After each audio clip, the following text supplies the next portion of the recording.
Oi, tudo bem com você? Espero que sim. Nessa aula a gente vai conversar um pouco sobre a apropriação da história. O que é se apropriar de uma história? Por que ela é tão necessária? Bem, se apropriar de um conto, ele é o primordial, vamos dizer assim, é algo primordial. Você não pode ir contar uma história, ir para um grande público contar uma história sem ter se apropriado da história. O que é essa apropriação, né? É esse pleno conhecimento, é essa consciência da história. É você ter lido bastante, você ter ensaiado aquela história, para que quando você estiver ali, de frente para um público, você cometer menos erros, você não se atrapalhar, você, por exemplo, não alguém levantou a mão, alguém interagiu ali, você não estava preparada para isso, aí quando você vai voltar para a história, você não sabe mais, esqueceu a história. Então, se você não se prepara para aquele momento, se você não se apropria dessas histórias, provavelmente você vai acabar esquecendo partes importantes da história, você vai acabar se atrapalhando no momento em que alguém levantar uma mão, que alguém falar, que alguém gritar, que alguém fizer alguma coisa. Você vai ali perder o fio da meada. E essa apropriação também é necessária para que você conte essas histórias com verdade. Você dê a essa história a verdade que ela merece, entende? Conhecendo bem a história, você vai saber o ritmo que você vai dar para aquela história, os gestos, as expressões que você vai fazer naquela história. Isso tudo é se apropriar do conto. Aí, como você já sabe, deve ter percebido até agora, eu gosto muito de ler algumas passagens de alguns livros para ilustrar o que eu estou falando. E, bem, eu vou ler uma parte que está aqui nesse livro, O Ofício do Contador de Histórias, que fala sobre essa apropriação, para que vocês compreendam por que é tão necessário e importante esse tema, esse assunto. Vamos lá. O grande segredo dos bons contadores está na perfeita assimilação daquilo que pretendem contar. Assimilação no sentido de apropriação. Apropriar-se de uma história é processá-la no interior de si mesmo. É deixar-se impregnar de tal forma por ela que todos os sentidos possam ser aguçados e que todo o corpo possa naturalmente comunicá-la pelos gestos, expressões faciais e corporais, entonação de voz, ritmo e por aí, né? Todos aqueles aspectos que estão ali em torno do conto, da história que você vai contar. Então, essa apropriação nada mais é do que, como eu já falei, esse pleno conhecimento do conto, que é tão necessário e que vai fazer toda a diferença quando você for contar uma história.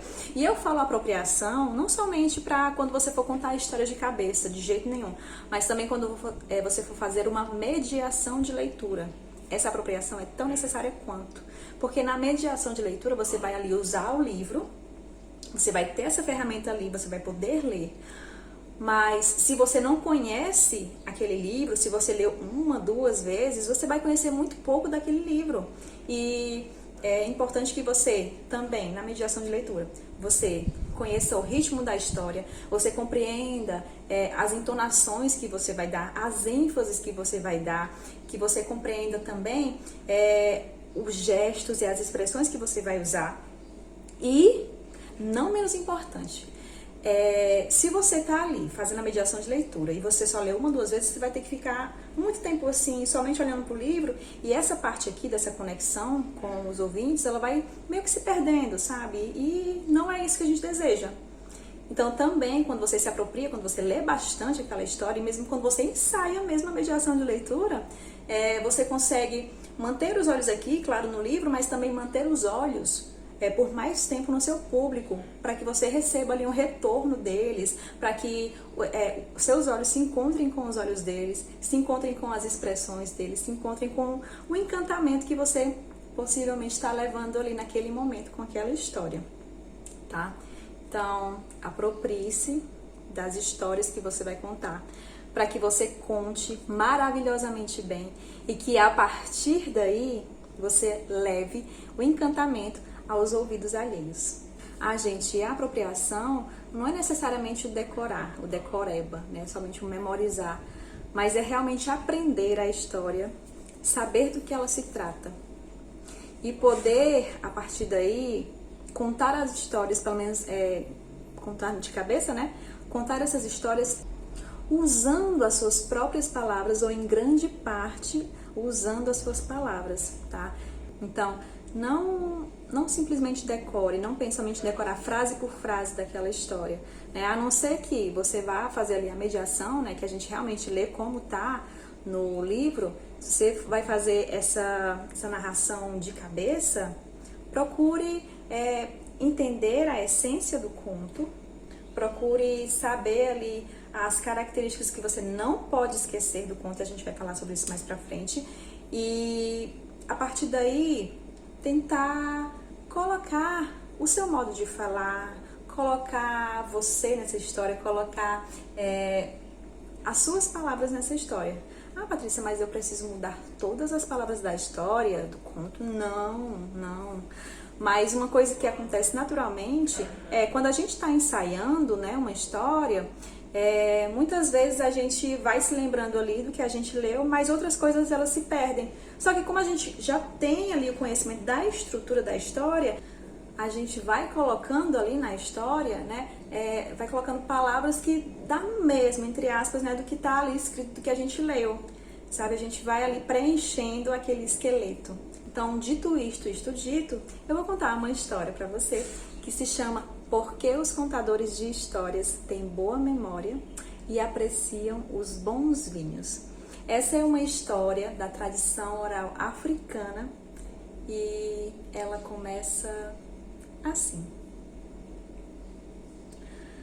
Os pássaros não podem escrever, eles têm penas demais. Conta-se, lá na África Ocidental, que bem no começo dos tempos não havia conhecimento e não haviam histórias. E por isso o primeiro contador de histórias tornou-se também o primeiro buscador de histórias, que saiu pelo mundo, junto de seu pássaro escrivão, Marabu. O marabu, devo lhes dizer, é o único pássaro que sabe qual das penas de seu traseiro ele deve arrancar para que com ela se possa escrever. E isso, claro, o torna um pássaro muito especial e é por isso que ele foi o escolhido para sair junto do primeiro buscador e contador de histórias. E eles foram. E eles ouviram as folhas, as águas, os ventos, as árvores, e escutaram também pessoas desconhecidas que lhes contavam as suas histórias. O marabu, de posse de sua pena e de uma tinta feita à base de goma arábica, pó de carvão e água, ouvia as histórias e as escrevia. O primeiro contador e buscador de histórias caminhava e pensava: não me será possível recordar todas essas histórias? Mas o marabu apenas escutava as histórias e as escrevia. Quando do retorno para lá, o primeiro contador e buscador de histórias teve a solução para o problema que o atormentava. Ele seguiu os conselhos de Marabu e pegou uma cabaça, a encheu de água. Lá dentro, ele mergulhou todas as histórias que passaram a noite se dissolvendo ali dentro. E no dia seguinte, como de jejum, ele bebeu o conteúdo da cabaça.